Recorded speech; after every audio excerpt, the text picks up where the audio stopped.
నమస్తే, welcome to మనం TV. నేను మీ పవన్ బెస్వాడ. తూర్పుగోదావరి జిల్లా రాజమండ్రిలో క్రైస్తవ బోధకుడు పాస్టర్ ప్రవీణ్ పగడాల మృతి కొన్ని అనుమానాలకు తావిస్తుంది.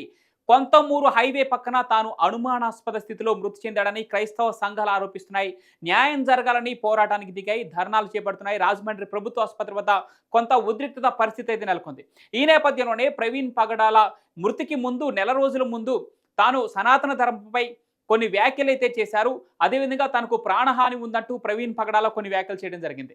ముఖ్యంగా ప్రవీణ్ పగడాల సనాతన ధర్మానికి వ్యతిరేకంగా, లేదంటే తన బోధనలలో సనాతన ధర్మం గురించి తన క్రైస్తవ సంఘాలకి బోధించేటప్పుడు తాను సనాతన ధర్మం గురించి చేసినటువంటి కొన్ని వ్యాఖ్యలు అయితే ఇప్పుడు చూసే ప్రయత్నం చేద్దాం. ఇది తప్పు అని బైబిల్ చెప్తోంది, అలా చెయ్యొద్దు అని బైబిల్ చెప్తోంది.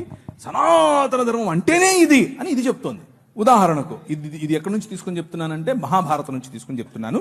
యుధిష్ఠిరుడు అంటే ధర్మరాజు చెప్పినటువంటి స్టోరీ. ధర్మరాజుకు మరియు గంగాపుత్రుడైనటువంటి భీష్మాచారికి మధ్య జరుగుతున్నటువంటి కాన్వర్జేషన్. అందులో నారద ముని గారు కూడా ఉన్నారు. ఒకసారి ఒక ముని వాళ్ళ ఇంట్లోకి వస్తాడు. చకా చకా చకా వస్తాడు. వచ్చి వాళ్ళ అమ్మ అక్కడ ఉంటుంది. పోయి చేయి పట్టుకుని పదాపదవరా అంటాడు. ఏంటి ఏంటి ఏంటి ఏంటి ఏంటి అయిపోతుంది నానా, ఆయన ఆపు అంటే ఆపకూడదు నాయన అన్నాడు. ఏంటి నాన్న, మా అమ్మని తీసుకెళ్ళిపోతున్నాడు ఆయన అని అంటే, ఇథా ధర్మ సనాతన అన్నాడు. ఏంటి ఇదే సనాతన ధర్మం అంటే అని చెప్పాడు. ఏమని? బ్రాహ్మణుడు వచ్చి నీ భార్యను చేయి పట్టుకొని తీసుకెళ్తే నువ్వు ఆపొద్దు, ఆయన వెళ్ళిపోవాలంతే, అదే సనాతన ధర్మం అని చెప్పాడు ఆయన. ఇది నేను చెప్పట్లేదు, ప్రవీణ్ చెప్పట్లేదు, భీష్మాచార్యుడు, యుధిష్ఠిరుడు మరియు నారదుడు ముగ్గురు చెప్తున్నారు.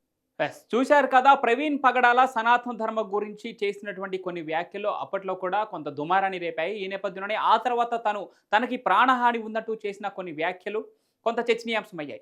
ఇప్పుడు ఆ ఊరి పక్కనటువంటి ఆ హైవే పక్కన అనుమానాస్పద స్థితిలో మృతి చెందడం కూడా కొంత అనుమానాలకు తావిస్తుంది. అనుమానాస్పద మృతిగా ఇప్పటికే పోలీసులు కేసు నమోదు చేశారు. రాజమండ్రి ప్రభుత్వ ఆసుపత్రి వద్ద ఇప్పటికే క్రైస్తవ సంఘాలు కావచ్చు, అదేవిధంగా ప్రవీణ్ పగడాల అనుచరులు కావచ్చు, సన్నిహితులు కావచ్చు, ఇప్పటికే ధర్నాకు దిగడం జరుగుతుంది. తన మృతిపై విచారణ చేపట్టాలంటూ డిమాండ్ చేస్తున్నారు. ప్రవీణ్ పగడాల మృతిపై అనుమానాలను వ్యక్తం చేస్తూ తన సన్నిహితులు కొన్ని వీడియోలు రిలీజ్ చేయడం జరిగింది. ఆ వీడియోలు కూడా ఒకసారి చూద్దాం. Praise the lord. మనందరికీ తెలుసు గొప్ప దైవజనుడు, నాకు నచ్చిన ఒక దైవజనుడు. ఎందుకని చెప్తున్నానంటే, వాక్యాన్ని ఉన్నట్టు బోధించే దైవజనుడు, సత్యాన్ని బోధించే దైవజనుడు, అసత్యాన్ని ఖండించే దైవజనుడు, దుర్బోధనలను ఖండించే దైవజనుడు ఎవరైనా ఉన్నారంటే ప్రవీణ్ పగడాల గారని చెప్పి అందరూ అంటారు. ఆయన ఈ ఉదయం బైక్ యాక్సిడెంట్లో చనిపోయారని చెప్పి చాలామంది అనుకుంటున్నారు. కానీ ఇది యాక్సిడెంట్ వల్ల కాదు, ఇది కావాలని చెప్పి ఎవరో చంపారని చెప్పి అనుమానాస్పదంతో అక్కడున్న John Wesley young holy team Rajahmundry Vijayaprasad Reddy garu పోలీసులకి, అక్కడ పక్కనున్న కొంతమంది అక్కడ చూసి వాళ్ళందరూ కూడా పోలీస్కి కంప్లైంట్ ఇచ్చారు. సమాధానం చెప్పి అంతే సార్, అదొకటే. వారిని కంట్రోల్ చేయడం కష్టమైంది. ప్రతి ఒక్కరిలో డౌట్ ఉంది, చూసిన వాళ్ళు ఎవరు యాక్సిడెంట్ అనుకోవట్లేదు. ఆ టైం ప్రియ దేవుని బిడ్డలారా, చాలా బాధాకరమైన సంగతి. మరి మన దైవజనుడు పగడాల ప్రవీణ్ గారిని రాజమండ్రి దగ్గర మరి గుర్తు తెలియని వ్యక్తులు కొట్టి చంపేశారు. దయచేసి దైవజనుల కొరకు ప్రార్థన చేయండి. రాజమండ్రి గవర్నమెంట్ హాస్పిటల్ మార్చి రూమ్ దగ్గర ఉన్నాం. ఇప్పుడు అక్కడ ఆయన బాడీ ఉంది. ప్రార్థన చేయండి, దైవజనుల కొరకు ప్రార్థన చేయండి.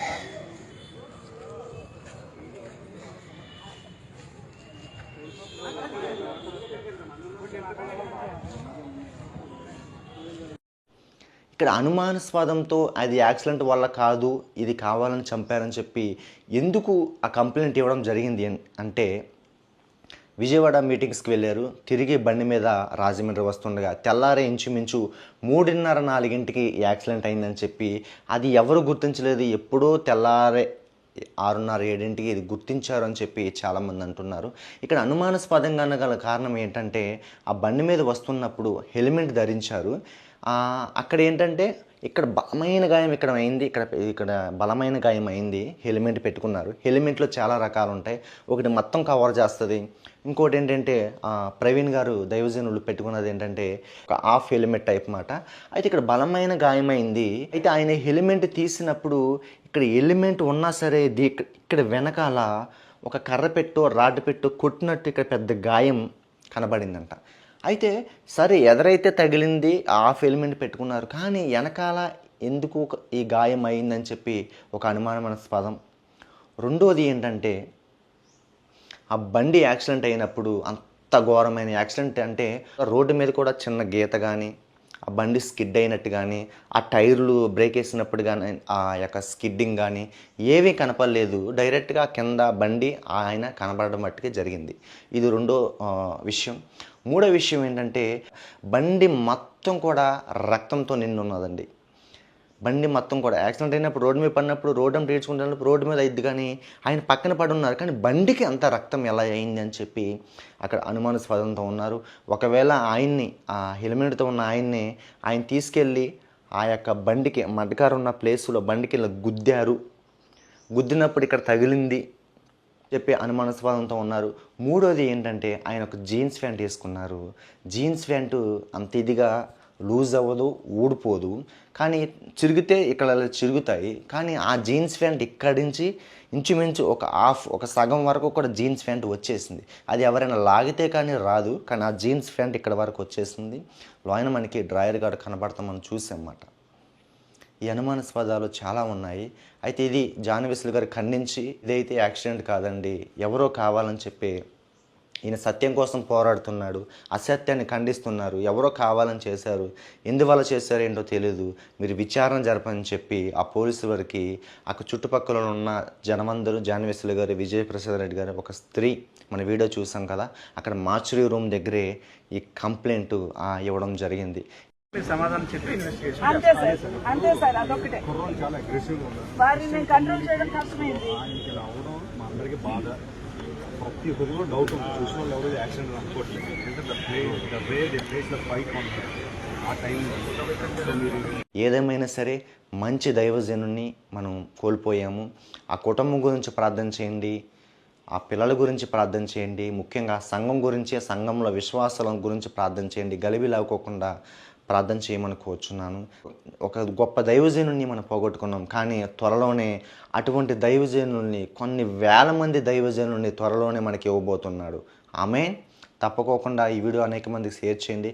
ఏదైనా సత్యం గెలవాలి, అది ఎలా జరిగింది ఏంటని విచారణలో తేలాలని చెప్పి అందరి గురించి ప్రార్థన చేయండి.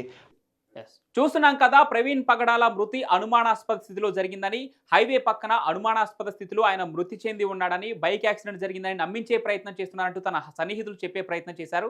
కొంతమంది కొట్టి తనని పక్కకు పడేశారని చెప్పేసి కూడా తన సన్నిహితులు వాదిస్తున్నటువంటి నేపథ్యంలో తన మృతిపై పోలీసులు ఇప్పటికే కేసు నమోదు చేయడం జరిగింది. ఈ నేపథ్యంలోనే రాజమండ్రి ప్రభుత్వ ఆసుపత్రి దగ్గర కొన్ని క్రైస్తవ సంఘాలు అయితే ధర్నాకు దిగాయి. మరి చూడాలి ఈ కేసులో ఏం తేలబోతుందనేది పోలీసులే తేల్చాల్సి ఉంది.